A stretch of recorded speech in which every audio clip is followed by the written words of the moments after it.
नमस्कार दोस्तों, स्वागत है आपका 90% नॉर्मी में। तो आज हम फंडामेंटल एनालिसिस करने वाले हैं techno electric and engineering company limited का।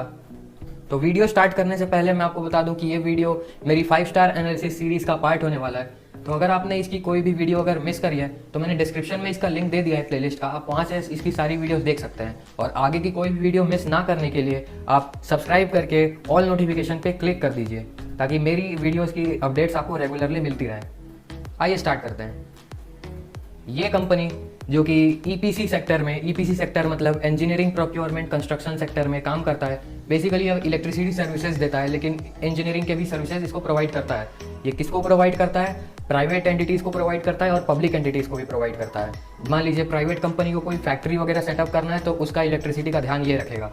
और फॉर एग्जाम्पल नया कोई रेलवे स्टेशन बन रहा है तो रेलवे की कोई कॉलोनी बसानी है तो रेलवे उसको टेंडर दे देगा techno electric and engineering company limited को, और उसका इलेक्ट्रिसिटी का ध्यान ये रखेगा। इसका बिजनेस मेजरली इंडिया में कॉन्सेंट्रेटेड रहता है। इस कंपनी के पास 30 साल का एक्सपीरियंस है इस industrial infrastructure, electrical solutions, engineering, construction और प्रोक्योरमेंट सर्विसेज का। इसके अंदर 150 उम्दा इंजीनियर्स बैठे हैं काम करने के लिए। आइए आपका बिना कोई टाइम वेस्ट किए सीधा मैं आपको अपने सेकंड पॉइंट फिगर्स पे लेके चलता हूँ। तो इसका मार्केट कैप है 2247 करोड़, 2247 2250 करोड़ के आसपास का। इसका करंट प्राइस है 204.3 रुपीज़ एज ऑन 14 सितंबर 2020। इसका 52 वीक हाई है 322 और 52 वीक लो है 170, यानी अपने ये 52 वीक लो के बहुत ज़्यादा दूर तो नहीं, थोड़ा सा पास ही चल रहा है। इसका बुक वैल्यू है 136.04 रुपीज़, जिसका मतलब ये है कि आपको ये स्टॉक अपने प्राइस टू बुक वैल्यू से 1.5 गुना दाम में मिल रहा है। इसका स्टॉक पी है 13.89 और इंडस्ट्री पी है 8.40।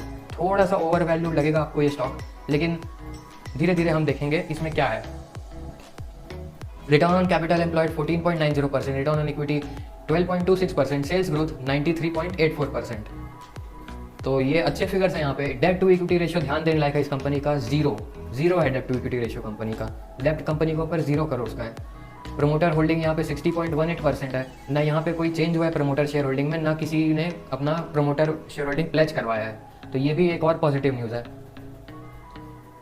पैग रेशियो यहाँ पे अवेलेबल नहीं है फिलहाल। करंट रेशियो 3.31 का है और अर्निंग सील्ड 8.91 का है।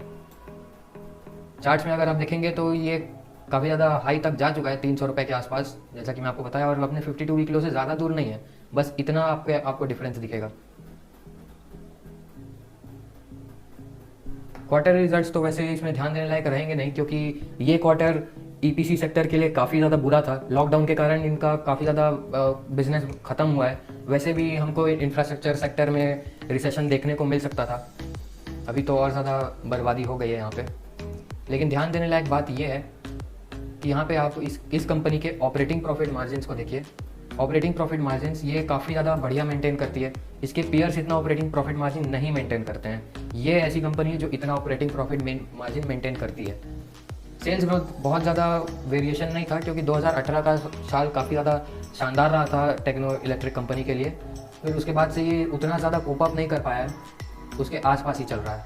इंटरेस्ट बर्डन काफ़ी ज़्यादा रहता था कंपनी के ऊपर, क्योंकि इसने डेट बहुत ज़्यादा ले रखा था, लेकिन अभी इसने ख़त्म कर दिया है। और डेप्रिसिएशन बर्डन तो रहेगा ही, क्योंकि इसके हाई कैपिटल जो भी इसके इक्विपमेंट्स वगैरह रहते हैं उस पर डेप्रिसिएशन काफ़ी ज़्यादा लगता है। अर्निंग पर शेयर पिछले 2-3 सालों से कुछ डिसेंट टाइप का निकल जाता है, लेकिन कंपनी डिविडेंड नहीं देती है।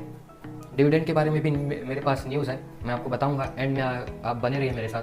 शेयर कैपिटल कंपनी ने 2018-19 में अपने शेयर्स को बाय बैक किया था, इसीलिए आपको यहाँ पे 178 से सीधा 23 देखने को मिल रहा है। उसमें $1.1 बिलियन में कंपनी ने शेयर्स को बाय बैक किया था। काफ़ी ज़्यादा शानदार साल था मार्च 2018 एंडिंग वाला। और बैलेंस शीट में यहाँ पे कुछ फिगर्स में मुझे गलत देखने को मिला है, इसलिए मैं यहाँ पे एनालिसिस नहीं करूँगा बैलेंस शीट में। कैश फ्लो अगर मैं दिखाऊँ आपको तो cash flow from operating activities इसने लगातार बढ़ाया है, अच्छा रखा है इसने अपना cash flow from operating activities. और ज़्यादा कुछ इसमें एक्टिविटी नहीं रहता है। इन्वेस्टिंग एक्टिविटी में भी कुछ ज़्यादा एक्टिविटी नहीं रहती है, बस कंपनी थोड़े बहुत इन्वेस्टमेंट्स परचेज करती है, बॉन्ड्स, एनसीडीज़ मतलब non convertible debentures, mutual funds वगैरह वगैरह। फाइनेंसिंग एक्टिविटी में थोड़ा सा ज़्यादा एक्टिविटी देखने को मिलेगा आपको, क्योंकि यहाँ पे कंपनी ने डिवेंचर्स को रिडीम किया है, इंटरेस्ट पे किया है, डिविडेंड को 2-3 साल पहले पे किया था, और अदर फाइनेंसिंग एक्टिविटी में एक्टिविटी है। आइए हम अपने तीसरे पॉइंट पे चलते हैं, मैनेजमेंट एनालिसिस में। तो मैनेजमेंट में इसके जो प्रमोटर्स हैं वो गुप्ता फैमिली है। गुप्ता फैमिली इसके मेन स्टेक होल्डर्स हैं। और यहाँ पे ये पीपी गुप्ता, ये इनके मैनेजिंग डायरेक्टर हैं, यही कंपनी को मैनेज करता है।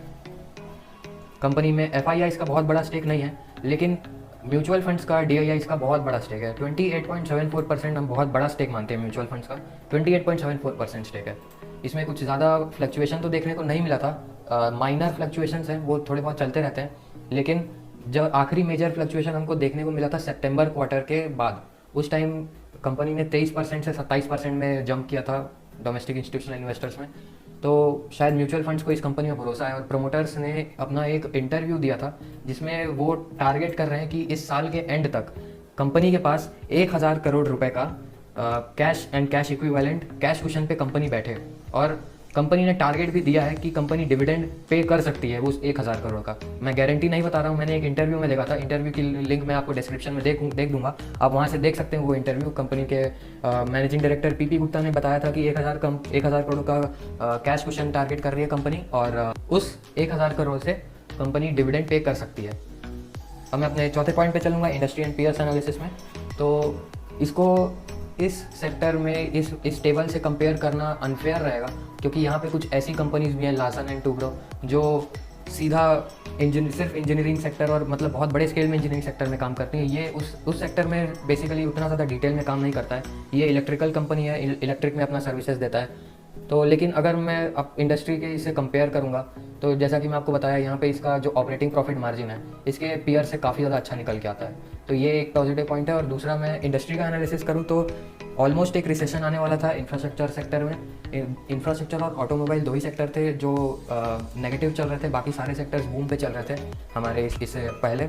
लेकिन ये काफ़ी ज़्यादा ख़राब टाइम है, मान सकता हूँ मैं। लेकिन अभी शायद आप एक ऐसी कंपनी में इन्वेस्ट कर सकते हैं जिसके फंडामेंटल्स अच्छे हों और जिसका ग्रोथ आपको देखने को मिल सकता है फ्यूचर में। तो मैं कंसिडर कर सकता हूँ इस कंपनी को, ये मेरा ओपिनियन है। और ओपिनियन बाय साइड में मैं इसको इस लेवल पे बाय करने का इंडिकेशन दूंगा, ये क्योंकि ये फंडामेंटल्स के हिसाब से मेरे को अंडर वैल्यूएशन में मिल रहा है। अंडर वैल्यूएशन तो नहीं, ठीक ठाक वैल्यूएशन में मिल रहा है अभी, बाकी इसके पीयर्स के हिसाब से। तो अभी इसको बाय कर सकता हूँ मैं। आइए अब सीधा इसके पॉजिटिव्स और नेगेटिव्स देखते हैं, उसके बाद हम 5 स्टार एनालिसिस में इसको रेटिंग देंगे।